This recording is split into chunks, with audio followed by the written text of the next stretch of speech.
Hola a todos, bienvenidos a un nuevo episodio del podcast Terror cerca de ti.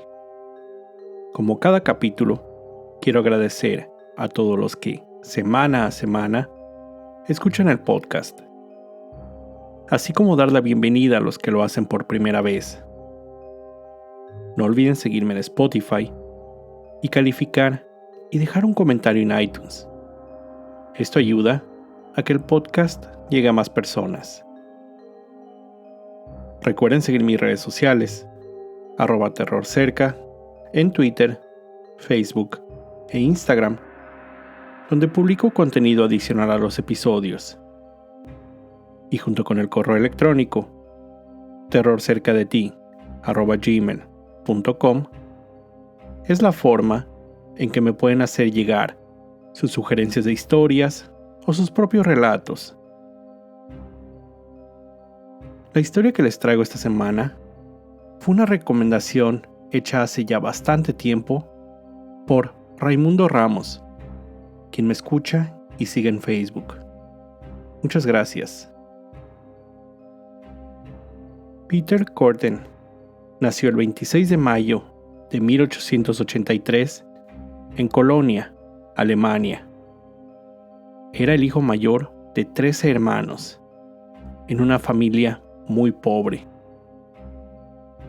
Todos vivían en un departamento de una sola habitación. Su padre, un alcohólico, golpeaba a sus hijos, principalmente a Peter por ser el mayor. Pero, además, constantemente volvía a casa completamente ebrio. Llamaba a sus hijos para después obligar a su madre a desnudarse y tener relaciones frente a ellos. A la edad de 9 años, entabló una relación con un atrapador de perros que vivía en el mismo edificio. Ese hombre lo introdujo en prácticas de maltrato de animales y bestialidad. Comenzó primero con perros, pero pronto cambió a todo tipo de animales de granja. También en esa época, cierto día se encontraba dando un paseo en una balsa con algunos otros niños del barrio, cuando Peter empujó a uno de ellos al río Rin. Ese niño comenzó a ahogarse, por lo que otro de ellos se lanzó al agua para intentar rescatarlo. Cuando este segundo intentó subir a la balsa, Peter lo sumergió y lo mantuvo debajo del agua. La muerte de los dos niños fue clasificada como accidental, por lo que Peter no recibió ningún castigo. Cuando tenía 16 años, su padre fue puesto en prisión por 3 años por abusar de una de las hermanas de Peter, de 13 años de edad. Al poco tiempo, él abandonó su casa. Su vida en las calles no fue fácil. Frecuentemente robaba ropa y comida. Crímenes por los que fue aprehendido en diversas ocasiones. Por los siguientes 24 años de su vida, Peter estaría entrando y saliendo de prisión constantemente. Conforme creció, él se convirtió en un joven encantador, atractivo, y cuando el dinero se lo permitía, vestía bien. No le era difícil atraer mujeres, pero su comportamiento violento, falta de empatía y emociones humanas lo hicieron incapaz de mantener una relación amorosa duradera. En 1913, después de salir de prisión una de tantas veces, se encontraba vagando por las calles de Colonia, cuando entró a un bar con la intención de robar. Sobre el local vivían los dueños y operadores del local, por lo que en el piso superior se encontraba su hija dormida. El cuerpo de la pequeña Christine Klein, de solo 10 años de edad, fue encontrado la mañana siguiente. Mostraba signos de violación y había sido apuñalada. Peter regresó al bar la mañana siguiente, donde se vio exaltado por el horror que el crimen había causado en los locales. El tío de la pequeña, Otto, fue detenido y acusado del horrible crimen, ya que la noche anterior había discutido con el padre de la niña y amenazado diciendo que haría algo que recordaría por toda su vida. Una vez en juicio, Otto fue liberado, al no contar con las pruebas necesarias para su encarcelamiento. El crimen de Christine quedaría sin resolver por 18 años. En 1914, cuando la Primera Guerra Mundial estaba por estallar, Peter fue llamado a unirse al ejército, pero él no se adaptó a la vida militar, por lo que desertó. Curtin fue detenido y encarcelado por toda la duración de la guerra. Durante su tiempo en prisión, él rompía las reglas a propósito para ser enviado a confinamiento solitario. Disfrutaba de la soledad mientras se imaginaba atacando a personas, provocando incendios y saboteando vías de ferrocarril para matar a tantas personas como le fuera posible. En 1921 salió de la prisión y se mudó al poblado de Altenburgo, donde vivía una de sus hermanas.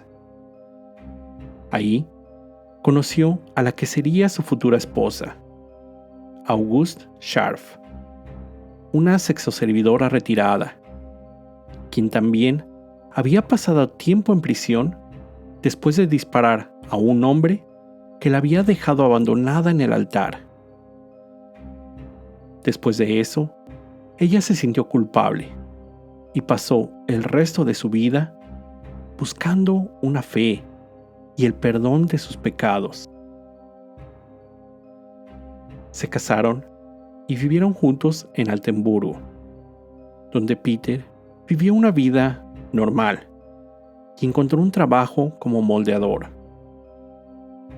Pero esta etapa solo duró hasta 1925, cuando, en busca de un trabajo mejor pagado, la pareja se mudó a Düsseldorf. Una vez ahí, comenzó a perder el control de sus instintos. En los 3 años siguientes, atacó a 4 mujeres en la ciudad, a quienes estranguló hasta el punto de hacerlas perder la conciencia, generalmente mientras tenía sexo con ellas. Su siguiente víctima, Maria Kuhn, sobrevivió milagrosamente el ataque de Curtin, quien la apuñaló en 24 ocasiones. Desde ese momento, los crímenes solo escalaron. Comenzó a provocar incendios y a tener fantasías sexuales, al imaginarse a un vagabundo quemándose vivo en un granero que él mismo había incendiado. El 9 de febrero de 1929, asesinó a Rosa Oliger, de solo 9 años de edad, a quien apuñaló en 13 ocasiones. Procedió a abandonar su cadáver bajo un cobertizo, para después intentar prender fuego a sus restos para eliminar cualquier evidencia. Rosa fue la primera de muchas víctimas más. Solo 5 días después, asesinó a un mecánico de apellido Sker, a quien también apuñaló. De nuevo, Peter regresó a la escena del crimen para revivir el asesinato, inclusive hablando con algunos de los detectives. Durante los siguientes 15 meses, el número de víctimas incrementó. Estas incluían niñas, mujeres y hombres. El caso ganó mucha fama entre la prensa sensacionalista alemana. En sus notas, incluyeron que los detectives habían descubierto que el asesino podría haber estado tomando la sangre de sus víctimas. Por esto, la historia fue conocida como el vampiro de Düsseldorf. Sin embargo, la búsqueda del asesino tendría un gran retroceso, cuando un hombre con problemas mentales, de nombre Stausberg, estaba acusado de crímenes similares e, inexplicablemente, aceptó haber cometido todos los asesinatos del llamado vampiro. Stausberg, quien ya se encontraba detenido, fue internado en un hospital psiquiátrico, por lo que la policía dio por cerrado el caso.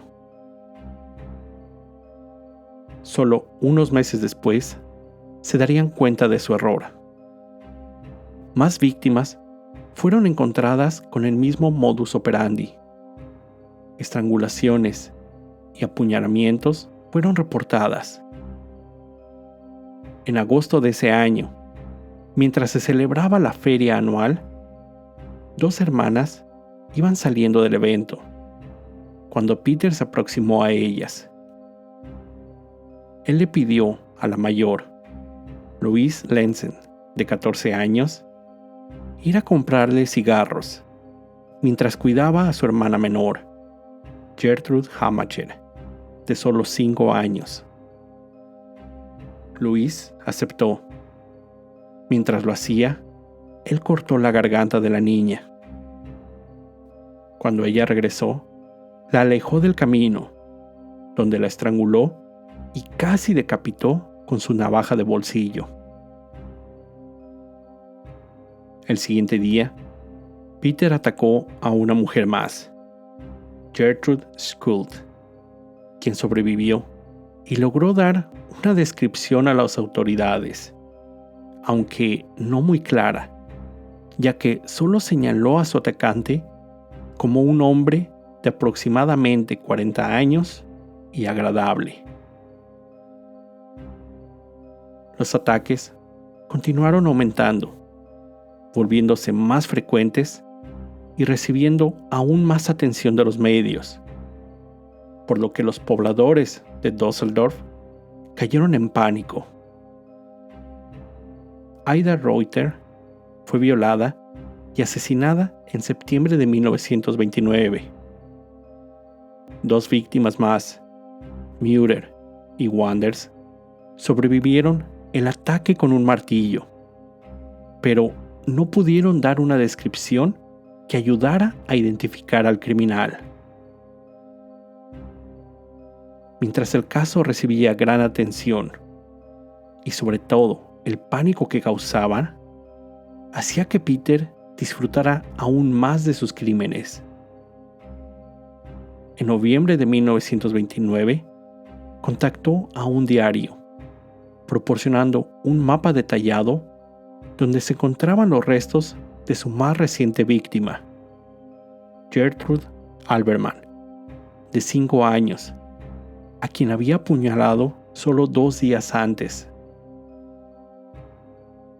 Sus ataques continuaron durante todo el invierno del 29 y la primavera de 1930, pero ninguno de estos fueron fatales. Las víctimas solo contaban el horror de los ataques, lo que solo hacía ayudar a los diarios a vender más publicaciones, mientras el público culpaba a las autoridades por no dar con el responsable de los terribles crímenes. Durante todo este tiempo, Peter aún seguía casado con Auguste, con quien tenía una relación cariñosa. Pero ella no tenía idea del tipo de persona que era él. La suerte de Peter Corten estaba por terminar. El 14 de mayo de 1930, María Budlik, una empleada doméstica recién llegada de Colonia, se encontraba caminando por las calles de Düsseldorf en busca de trabajo. A ella se acercó un hombre que le ofreció llevarla a una pensión. Pero cuando la condujo por en medio de un parque, ella recordó los reportes del vampiro de Düsseldorf, por lo que se preocupó. María comenzó a discutir con el hombre e inventar excusas. En ese momento, un segundo hombre apareció, rescatándola. Este segundo hombre no era otro más que Peter Corten, quien ofreció un trabajo a María, además de un lugar donde vivir. Él la llevó a su departamento, donde intentó tener sexo con ella. Cuando María se negó, él le ofreció encontrarle otro lugar donde vivir. Después de regresar a la estación del tranvía, la llevó con engaños al bosque, donde abusó de ella para después dejarla libre. Posteriormente, cuando le preguntaron por qué la había dejado con vida, él dijo, cito, "No tenía intención de matarla, ya que no había puesto resistencia. Además, no pensé pudiera dar con mi departamento". María, traumatizada y avergonzada por el estigma de ser una víctima de violación, decidió no acudir a la policía. Lo único que hizo fue escribir una carta dirigida a una amiga contando lo que le había pasado. Por azares del destino, la carta no llegó a su destinataria.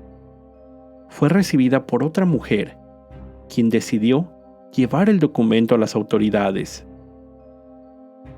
Los investigadores pudieron dar con María y la convencieron que brindara una declaración. La policía condujo a María al edificio de Peter, esperando ella pudiera señalar a su atacante.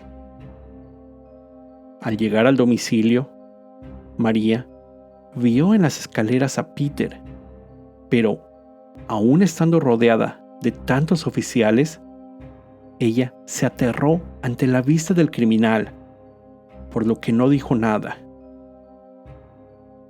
Unos minutos después, cuando finalmente pudo hablar, los policías llegaron al departamento de Peter, quien ya había escapado. Corten se mudó a otro departamento, no muy lejos, con su esposa, a quien confesó el crimen de María, diciéndole que él sería atrapado y enviado a prisión, por lo que ella quedaría sin un sustento económico. Él declararía después que Auguste le dijo que él debería quitarse la vida y que ella haría lo mismo después, ya que quedaría sin esperanza. Peter, seguro que sería atrapado pronto, pensó en un plan que aseguraría el futuro financiero de su esposa. Él le confesó todos sus crímenes, diciéndole que él era el famoso vampiro de Düsseldorf. Le brindó gran detalle de sus ataques, convenciéndola que acudiera a la policía y exigiera el pago de la recompensa ofrecida por entregar al criminal. No muy convencida, Auguste acudió a las autoridades el 24 de mayo de 1930, llevándolos al lugar acordado, una iglesia local donde Peter se entregó sin resistencia. Una vez arrestado, Gordon proporcionó detalles sumamente precisos de sus crímenes al profesor Carl Berg, un distinguido psicólogo. Después, él publicaría un libro con su historia, titulado El Sádico. Peter confesó a 79 crímenes, esforzándose en convencer a la policía de su culpabilidad, tal vez pensando que su total cooperación aseguraría un beneficio financiero para su esposa. Su memoria, casi fotográfica, y la recopilación de todos sus crímenes le causaron un gran placer. Esto solo para el terror de sus escuchas. El juicio contra Peter comenzó el 13 de abril de 1931, con cargos, oficialmente, de 9 asesinatos y 7 intentos de homicidio. Él se presentó ante el jurado con un traje elegante, dando la impresión de ser un empresario, tratando de contrarrestar la imagen que se había generado ante el público de él. Inicialmente, se retractó de su amplia confesión, alegando que solo lo había hecho para garantizar la seguridad financiera de su esposa. Sin embargo, después de un amplio interrogatorio y presentado ante la gran cantidad de evidencias con que contaba el fiscal, después de 2 meses de proceso, lo orillaron a que nuevamente confesara sus crímenes. Sin emoción en su voz, aseguró que su infancia, así como el sistema penal alemán, eran los responsables que él diera suelta a sus tendencias sadísticas. No mostró arrepentimiento alguno por sus crímenes. Después de solo 90 minutos, el jurado encontró a Peter Gordon culpable de todos los cargos y sentenciado a 9 penas de muerte. La madrugada del 2 de julio de 1931, Peter Gordon fue conducido a la guillotina. Mientras era preparado, Berg lo acompañaba, a quien preguntó, cito, «Dime, después que mi cabeza sea cortada, ¿aún podré escuchar, por lo menos un instante, el sonido de mi propia sangre saliendo borbotones de mi cuello? Ese sería el placer para terminar todos los placeres». A las 6 de la mañana en punto, la sentencia fue llevada a cabo. La cabeza de Peter Gordon, el vampiro de Düsseldorf, fue cortada.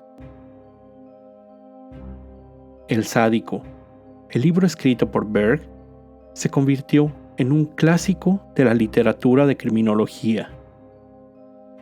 De acuerdo a él, Gordon era un psicópata sexual y sus crímenes un ejemplo perfecto de asesinato por placer sexual. La obra influenciaría la forma de estudiar a los asesinos en serie por muchos años. Después de la ejecución, la cabeza cortada de Gordon fue dividida en 2 y momificada.